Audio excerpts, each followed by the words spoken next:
What is up, future millionaires? Welcome back to my channel. In today's video, we're going to talk about time management. Yes, because we all have the same 24 hours in a day as Beyonce. And even though it doesn't feel like it, because we're like, we're still not Beyonce. Trust me, we do. So time management has really helped me, even though I definitely have my days where I'm like, I did not do great time management today. I have gotten so much better. So I want to share my tips with you that have really helped me in my business to be able to make more money and live my best life, because I want you to live your best life. So let's get into it. Ellie talks money to create the better days. Business, money, life, the Ellie way.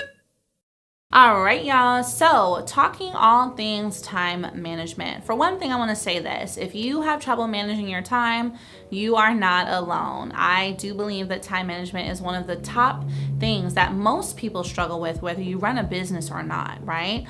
We sleep, we eat, and then outside of those hours, it almost feels like you only actually have maybe 10 to 12 hours in the day that might belong to you.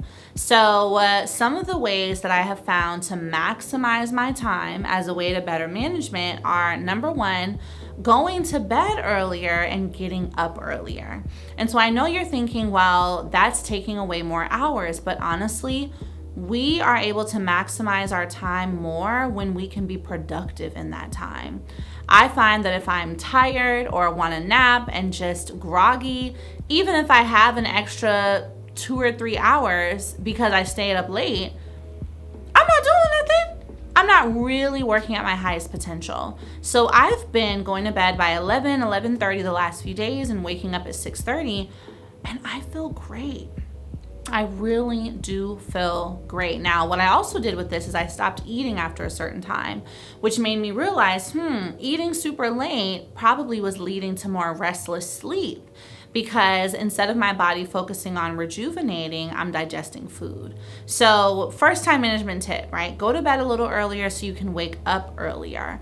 That's going to allow you to gain an extra couple hours in the morning that you don't normally have, which means that now you have those extra hours to either get work done early or get yourself ready early so you can start working sooner, okay?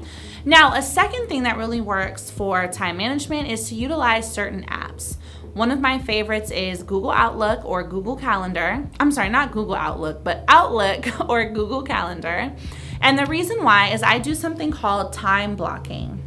So if you guys were to take a peek inside my calendar, you would see basically any spot of free time.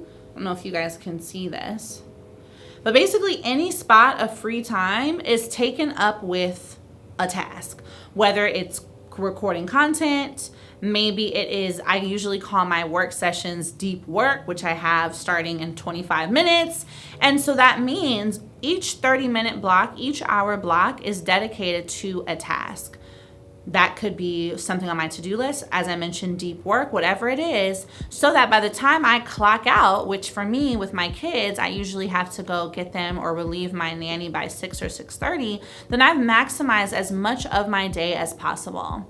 Another great app that you can use is called ToDoList. And so it literally is like a to-do list, but it really helps you to organize your time and set aside a certain amounts of time to finish a task. Here's one thing I've also learned, right? If we tell ourselves it's going to take 3 hours to do something, that's how long it's going to take. If we decide we're going to get it done in 30 minutes, then we're going to get it done in 30 minutes. And we know this because if you've ever procrastinated on a college paper or a high school assignment, you know you can get stuff done at the last minute. So you have to create conditions where you can work a little bit more under pressure so that you can manage your time better. Now, another app that I recently started using is called Motion. Now, this is AI powered, but what it does is you give it a task, right? And you let it know when it needs to be done and all the steps of the task. And then it breaks down all the steps you need to take over the course of days until it is due. So this is really good for those of you who, know you need to do something, but you have trouble tackling the assignment or organizing the steps. I love this app Motion because of that. So if I know I want to finish a course and I know I want it done in 30 days, it's going to break down what modules I need to do, what steps, when, for that assignment to be completed, so that when I show up, I know, okay, today I've got to work on module 3 and the templates in order for me to get closer to this goal. So now by the time I get to that 30 days, it's done. And without the stress of waiting to the last 7 days to do it, okay?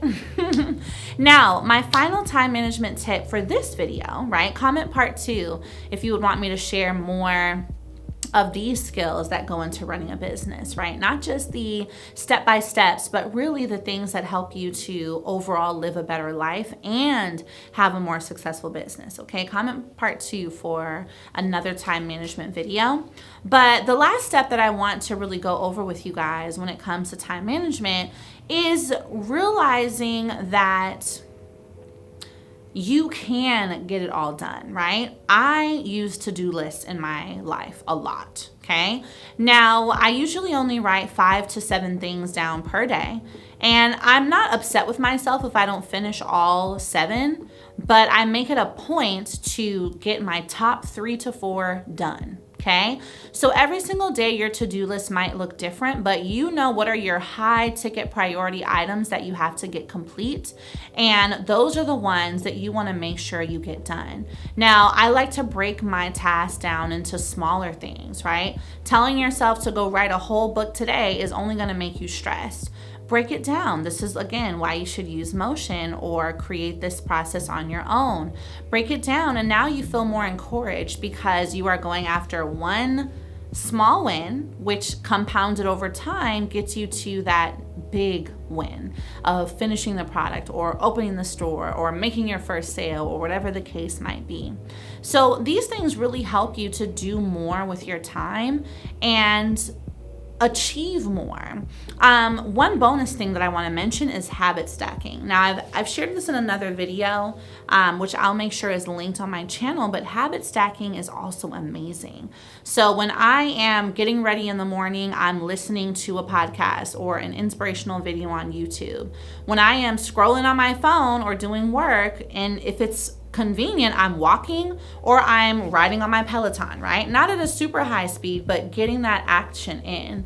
So what this is allowing you to do is, instead of taking 2 separate blocks of time to work out and then listen to podcasts, read, or be inspired, you habit stack. So while you're working out or walking or jogging or biking, you're listening to an audiobook, listening to a podcast, or maybe reading if you can do that while riding a bike. Same thing, right? If you know that you do need to work on something or improve your personal development, then do it when you're getting ready, while you're getting dressed. I like to do mine while I'm doing my makeup. Now you're killing 2 birds with 1 stone, which is helping you achieve more throughout your day and giving you the time to spend doing something else. So comment part 2 down below and make sure that you join my Mommy to Millionaire Club. This is where we have everything for you: classes, courses, live coaching, and a community that really wants to see you win. I'll see you guys in the next video. Bye.